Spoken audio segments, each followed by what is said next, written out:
उस्ताद, मैंने सुना है हमारे गांव में एक पंडित आया है। तो उसमें मैं क्या करूं? मुझे उससे क्या काम है? अरे उस्ताद, सुना है वो पंडित बहुत ही चतुर और अमीर है। ओह अच्छा, हम भी तो देखें वो पंडित कितना चतुर है। उस्ताद, सुना है उसके घर बहुत ही धन दौलत है। अगर हमने उनको चोरी कर लिया तो जीवन भर हम आराम से बैठकर खाएंगे। तो देर किस बात की, आज रात को ही हम उसके घर चोरी करेंगे।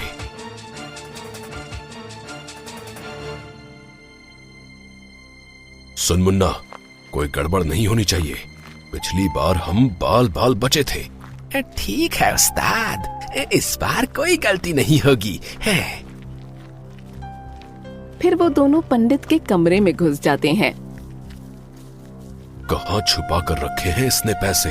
मुन्ना, तू यही पंडित के कमरे में ढूंढ, मैं वहां जाकर देखता हूँ। और अगर कोई गड़बड़ हुई तो मैं तुझे सूली पर लटका दूंगा, समझा? फिर वो दोनों इधर उधर पैसों को ढूंढने लगते हैं कि तभी मुन्ना के हाथ से एक मिट्टी का बर्तन गिर जाता है और पंडित श्रीधर की नींद खुल जाती है। कौन है? कौन हो तुम? और अंदर कैसे आए? सत्यानाश हो इसका, जिसका डर था वही हुआ। बचाओ बचाओ, अरे मुझे इन चोरों से कोई तो बचाओ।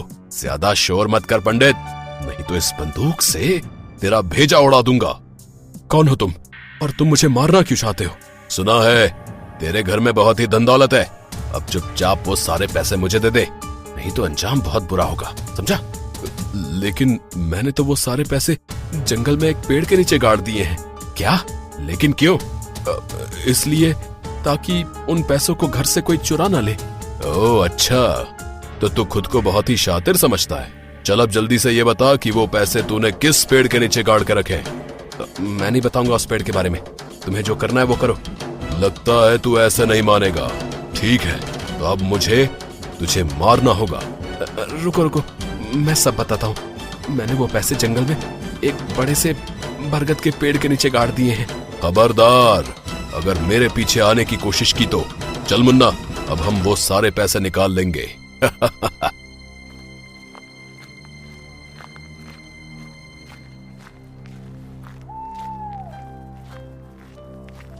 कालीचरण और मुन्ना के जाने के बाद पंडित श्रीधर अपने मन में सोचता है, अब इन मूर्खों को कौन समझाए कि पैसे उस पेड़ के नीचे नहीं बल्कि मेरे घर में ही है।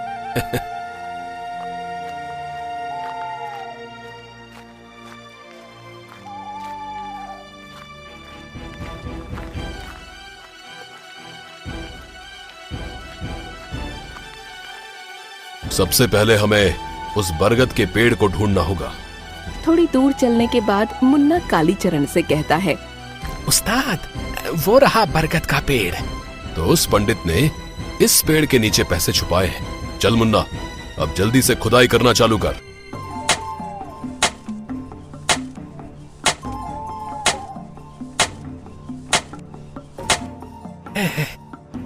उस्ताद, मैं तो थक गया, अब इससे ज्यादा मैं नहीं खोद सकता। ला, अब कुदाल मुझे दे।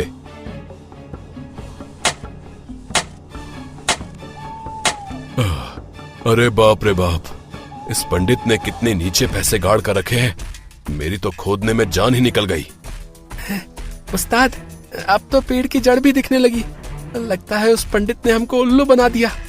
तू ठीक कहता है मुन्ना, लेकिन मैं उस पंडित को छोड़ूंगा नहीं।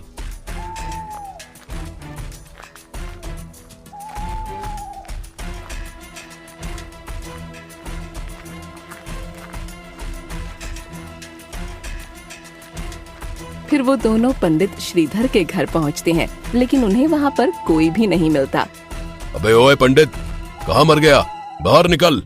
काफी देर आवाज लगाने के बाद उन्हें कोई जवाब नहीं मिलता है और तभी मुन्ना कालीचरण से कहता है, लगता है उस्ताद वो इस गांव को छोड़कर भाग गया।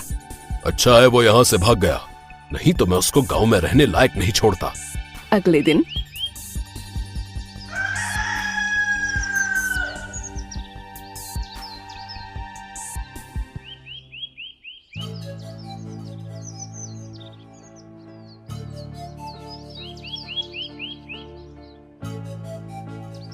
कल उस पंडित ने हमारी बहुत बेइज्जती की।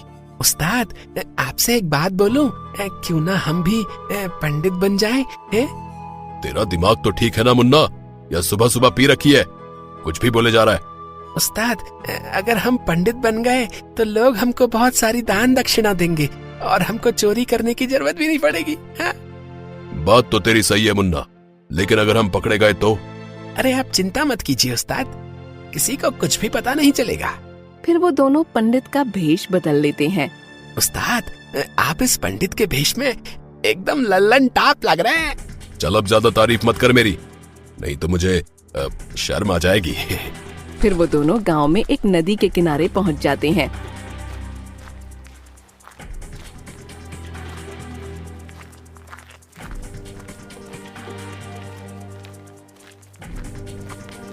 उस्ताद, आज से आपका नाम काली चरण नहीं, काली दास है, और मेरा नाम मुन्ना नहीं, शिव चरण है।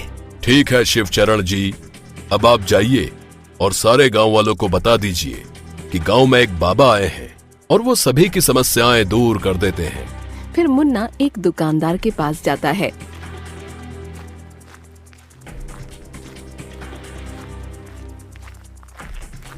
अरे प्रणाम गुरुजी। बच्चा, लगता है तू बहुत परेशान है, क्या कोई परेशानी है तुझे? हाँ गुरुजी, मेरी दुकान भी ठीक से नहीं चल पा रही, मुनाफे की जगह घाटा ही हो रहा है। बच्चा, ये सब तू मुझे नहीं, बाबा को बता, वो तेरी सारी समस्याएं दूर कर देंगे। पास ही एक नदी के किनारे एक बाबा आए हैं, उनको अपनी समस्याएं बता, वो अवश्य तुझे समाधान देंगे। और हाँ, दान दक्षिणा देना मत भूलना। ठीक है गुरुजी, मैं अभी उन बाबा के पास जाता हूँ। ऐसे ही मुन्ना पूरे गांव में ये खबर फैला देता है कि गांव में एक बाबा आए हैं जो सभी समस्याओं को दूर कर देते हैं। प्रणाम बाबा जी, आंखें खोलिए, आपका भक्त आया है। बच्चा, क्या समस्या है तेरी? बाबा जी, मेरी पत्नी मुझसे हमेशा झगड़ा करती रहती है और मेरी दुकान भी ठीक से नहीं चल रही है। मैं बहुत परेशान हूँ बाबा जी, कुछ करिए बाबा जी, कुछ करिए। बच्चा, ये ताबीज तेरे गले में बांध ले, कुछ दिनों में ही तेरी सारी समस्याएं खत्म हो जाएंगी। बाबा जी की जय हो, बाबा जी की जय हो। फिर वो आदमी कुछ दान दक्षिणा देकर वहाँ से चला जाता है।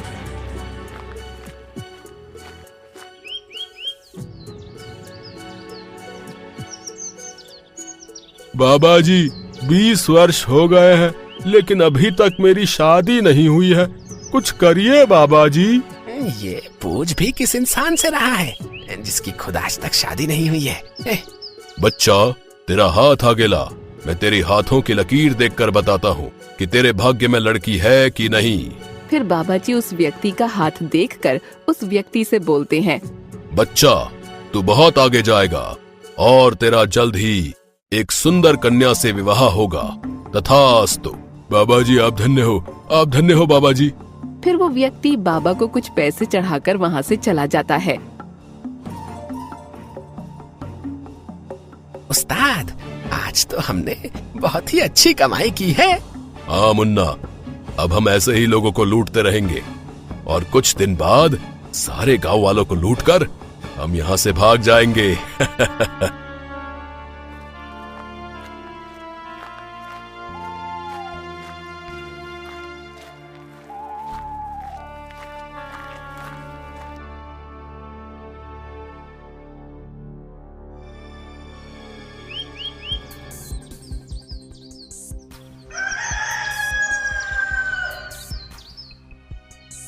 अगले दिन वो दोनों फिर से उसी नदी किनारे पंडित के भेष में उसी पेड़ के नीचे बैठ जाते हैं।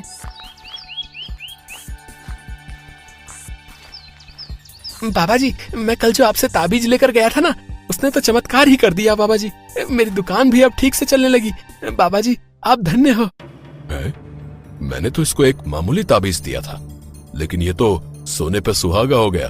अगर रोज बाबा जी को दान दक्षिणा चढ़ाते रहोगे तो ऐसे ही तुम्हारी सारी समस्याएं दूर हो जाएंगी। क्यों बाबा जी? अब हाँ, बिल्कुल बिल्कुल ठीक कहा, बिल्कुल ठीक कहा शिव चरण तुमने।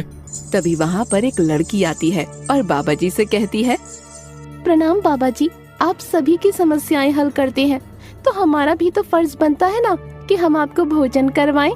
बाबा जी आप मेरे घर चलिए, मैं आपको भोजन करवाना चाहती हूँ। ठीक है बच्चा, हम शाम को तुम्हारे घर भोजन करने अवश्य आएंगे।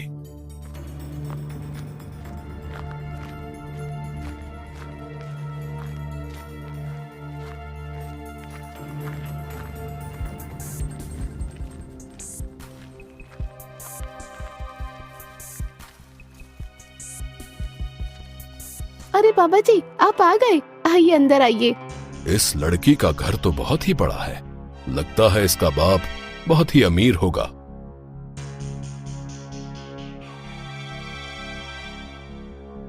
बाबा जी आप दोनों हाथ धो लीजिए, मैं आपके लिए खाना लगा देती हूँ। फिर वो दोनों हाथ धोकर खाना खाने बैठ जाते हैं। मेरे बच्चे, खाना बहुत ही स्वादिष्ट बनाया है तूने। अरे बाबा, खाने में तो आज मजा ही आ गया। बच्चा, तेरे घर में और कोई दिखाई नहीं दे रहा है, सब कहाँ गए? बाबा जी की ये बात सुनकर वो जोर जोर से रोने लगती है। अरे क्या हुआ, तू रो क्यों रही है? बाबा जी मेरी माँ मुझे पैदा होते ही छोड़ गई। मेरे पिताजी ने ही मुझको पाल पोस कर बड़ा किया, लेकिन वो भी अब कुछ दिनों से लापता है। तो फिक्र मत कर बेटा, तेरे पिताजी तुझे जरूर मिल जाएंगे। कालीचरण और लड़की आपस में बात कर ही रहे होते हैं कि तभी मुन्ना उस तस्वीर को देखता है और उसकी चीख निकल जाती है। आहा! क्या हुआ शिवचरण, तुम इतना चिल्ला क्यों रहे हो? अरे उस्ताद, जरा उस फोटो फ्रेम को तो देखिए। अरे बाप रे, ये तो पंडित श्रीधर है, कहीं अगर इसने पहचान लिया तो आफत हो जाएगी। उस्ताद, इस पंडित के आने से पहले हमें यहाँ से कल्टी मार लेनी चाहिए, नहीं तो आफत हो जाएगी। कालीचरण और मुन्ना आपस में बात कर ही रहे होते हैं कि तभी वहाँ पर पंडित श्रीधर आ जाता है।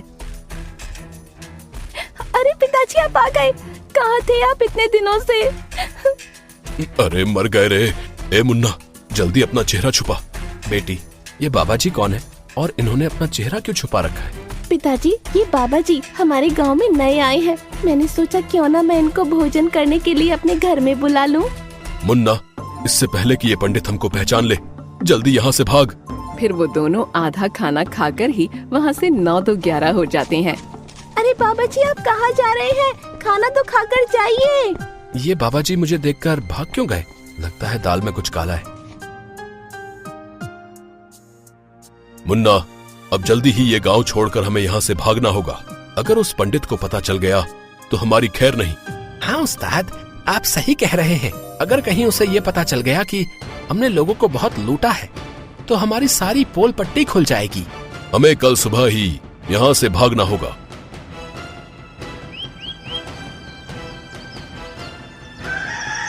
अगले दिन वो दोनों अपना सामान पैक कर ही रहे होते हैं कि तभी वहाँ पर पंडित श्रीधर आ जाता है।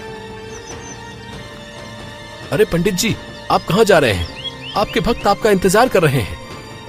अरे कहीं नहीं, हम भला हमारे भक्तों को छोड़कर कहाँ जाएंगे?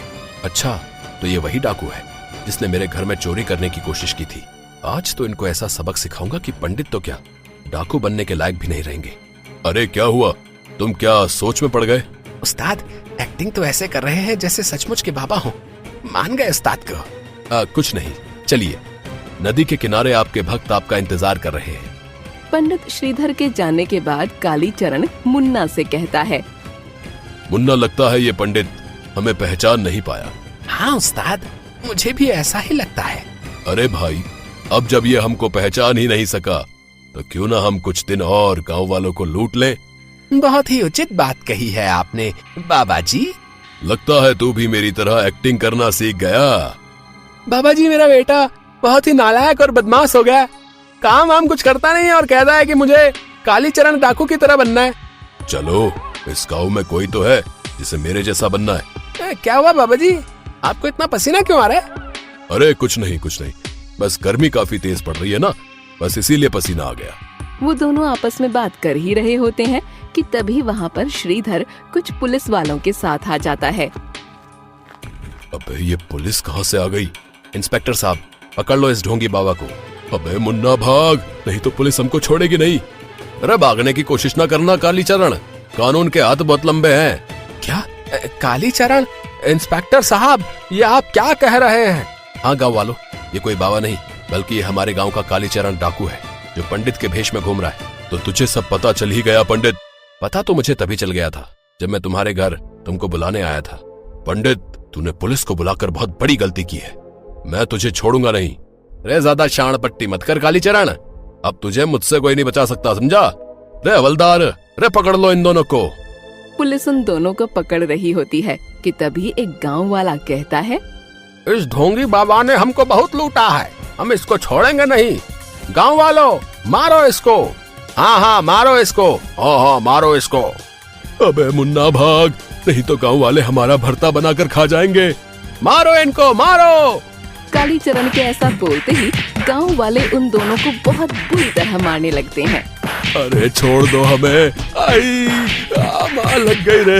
अरे मुन्ना बचा, मुझे बचा। अरे उस्ताद, पहले मैं तो बच जाऊं।